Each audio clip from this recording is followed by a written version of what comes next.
Si tu as déjà ressenti une douleur inimaginable en te cognant l'orteil contre un stupide coin de table, alors tu sais ce qu'on entend par « Pourquoi avons-nous des pieds si délicats ?» Nos pieds sont très sensibles. Ils sont recouverts d'une peau spéciale, dépourvus de poils et pleine de terminaisons nerveuses. C'est pourquoi nous avons si mal lorsque nous nous blessons aux pieds. Pourtant, ils ne sont pas aussi délicats que nous le pensons. La structure de nos pieds est incroyable en elle-même.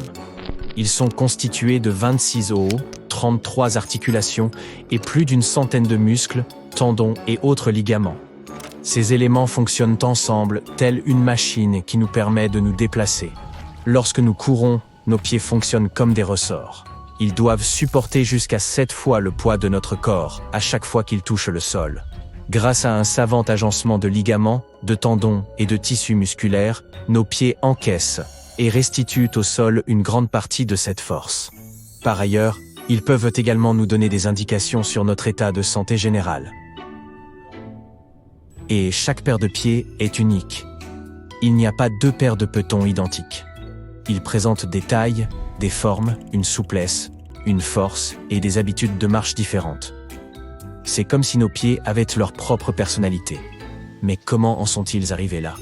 Des chercheurs ont essayé de comprendre quand et comment les premiers hommes avaient commencé à marcher debout.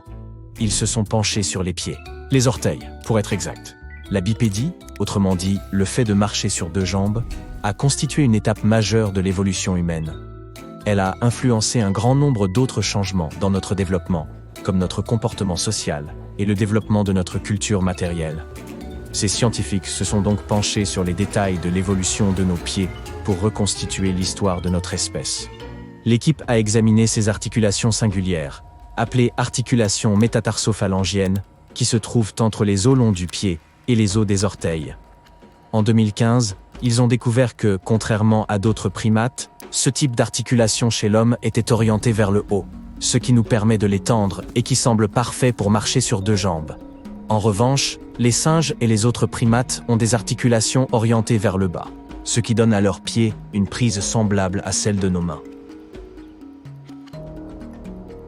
Dans leur dernière étude, les chercheurs ont examiné des fossiles de primates et d'hominidés, un groupe humain, pour déterminer quand cette articulation orientée vers le haut était apparue pour la première fois. Il s'est avéré qu'elle était apparue il y a environ 4,4 millions d'années, dans les orteils latéraux les plus proches du bord extérieur du pied. Cependant, le gros orteil a conservé son articulation orientée vers le bas jusque beaucoup plus tard, il y a environ 2,2 millions d'années. Il semble donc que les premiers pieds saillants conservaient une certaine capacité de préhension pendant que les hommes s'adaptaient à la marche sur deux jambes. Le gros orteil adapté à la bipédie n'est apparu qu'assez récemment. Mais bizarrement, nos pieds n'ont pas laissé beaucoup de traces fossiles jusqu'à une date relativement récente. C'est frustrant, car il est essentiel de comprendre comment nos pieds ont changé avec le temps pour comprendre l'histoire de l'évolution humaine, en particulier lorsqu'il s'agit de marcher sur deux jambes. Le pied de l'homme moderne a évolué séparément pour répondre à des besoins différents. Le pied du chimpanzé est plus souple, ce qui lui permet de grimper aux arbres, tandis que le pied de l'homme est plus rigide, ce qui est parfait pour la marche à pied. En parlant de pieds, nous pourrions aussi mentionner les avantages qu'il y a à marcher pieds nus. Cela peut en effet nous rapprocher de notre schéma de marche naturelle ou de notre démarche d'origine. C'est une bonne chose, car cela permet à notre corps de bouger comme il est censé le faire. Les chaussures peuvent nous donner l'impression de marcher sur des nuages, mais elles peuvent aussi parfois empêcher certains groupes musculaires de faire leur travail et de renforcer notre corps. Mais lorsque nous sommes pieds nus, nous avons un meilleur contrôle sur la façon dont notre pied appréhende le sol. Cela contribue à l'équilibre, à la conscience de notre propre corps et même au soulagement de la douleur. De plus, nous pouvons améliorer la mécanique de nos pieds, ce qui peut avoir un effet positif sur nos hanches, nos genoux et notre tronc. Les articulations du pied et de la cheville restent souples et fortes, grâce à une bonne amplitude de mouvement et une certaine stabilité musculaire. Et n'oublions pas ces chaussures inconfortables qui ne sont jamais de la bonne taille. Marcher pieds nus peut soulager des problèmes tels que les oignons ou les orteils en marteau causés par des chaussures inadaptées. A-t-on mentionné le renforcement des muscles des jambes? Car oui, marcher pieds nus peut faire travailler nos jambes. ce qui est excellent pour soutenir le bas du dos. Alors, retire donc tes chaussures et laisse tes pieds respirer la prochaine fois que tu te retrouveras sur de l'herbe douce ou des rivages sablonneux. Ton corps t'en remerciera. Il n'y a pas que nos pieds qui aient évolué au fil du temps. Nos ancêtres avaient aussi un plus gros cerveau. Cela signifie que le nôtre a rétréci. Des chercheurs ont examiné des fossiles crâniens et ont découvert que notre cerveau avait commencé à décroître il y a environ 3000 ans. L'agriculture a connu son essor il y a environ 5 à 10 000 ans, et les différentes civilisations ont alors commencé à pousser comme des champignons. On parle alors de cités tentaculaires, de merveilles, d'architecture, et même d'écritures élaborées. Le lien entre la taille du cerveau et le quotient intellectuel n'est pas aussi évident qu'il n'y paraît. De nombreuses créatures ont un cerveau en comparaison duquel le nôtre fait pâle figure. Une vaste étude portant sur des milliers de scanners cérébraux et de tests de QI a révélé que la taille du cerveau et le QI étaient comme un couple tumultueux dans une fête. Parfois ils dansent ensemble et parfois ils font cavalier seuls, sans qu'il y ait de corrélation stricte. Il s'avère que certaines sociétés de fourmis sont comme un miroir de la nôtre, avec leur propre conception de l'agriculture et du travail d'équipe.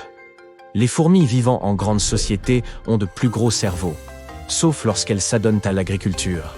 Mais un cerveau plus petit pourrait être un choix plus judicieux lorsque le travail d'équipe devient très complexe. L'invention de l'écriture, il y a environ 5000 ans, a peut-être aussi joué un rôle.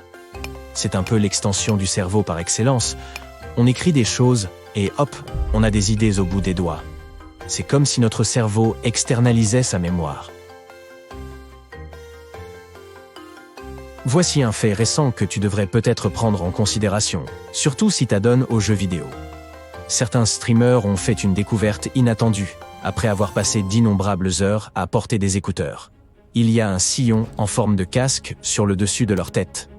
Faisons appel à la science avant de commencer à imaginer que nos crânes se déforment comme de la pâte à modeler. Il est très peu probable que les casques audio soient en train de remodeler notre crâne. Selon les experts, il faudrait 135 kg de pression pour altérer durablement un crâne humain. Alors, que se passe-t-il vraiment ici? Le casque ne fait que donner un petit coup de pouce à nos parties les plus molles, provoquant un creux temporaire qui peut être estompé. Une autre question concerne notre façon de tenir nos téléphones. T'aides-tu de ton petit doigt pour soutenir le poids de ton appareil, donnant ainsi à ta main une position crispée? Tu ne t'es jamais demandé si cette façon de tenir ton téléphone n'était pas à l'origine de quelques désagréments pour tes articulations? Aujourd'hui, alors que les smartphones sont de plus en plus gros et de plus en plus performants, une chose étrange se produit. De plus en plus de personnes commencent à remarquer un problème de l'auriculaire correspondant.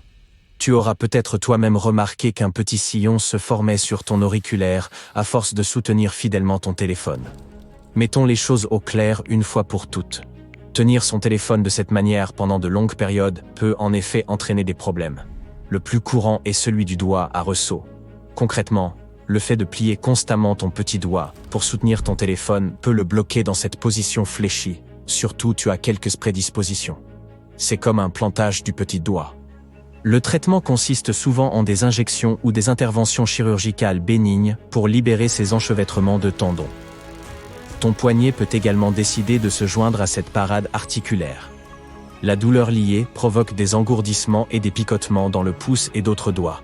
De plus, lorsque ton coude est fléchi, comme lorsque tu tiens ton téléphone contre ton oreille, il peut exercer une pression sur le nerf cubital, ce qui entraîne à nouveau des engourdissements et des picotements dans l'annulaire et l'auriculaire. Il est intéressant de noter qu'à l'exception d'un muscle minuscule, le muscle érecteur du poil, nos doigts sont entièrement dépourvus de muscles. Alors, comment pouvons-nous les remuer? Eh bien, les muscles de nos avant-bras sont semblables à des marionnettistes qui tirent les ficelles en coulisses. Ces maestros musculaires déclenchent les mouvements des doigts, et c'est là que la vraie magie opère. Ils se traduisent par des messages codés qui descendent vers nos doigts par l'intermédiaire de nos tendons. Ceux-ci sont de fidèles messagers qui transmettent des ordres directement au bout de nos doigts. Ainsi, nous sommes tous capables de prestidigitation.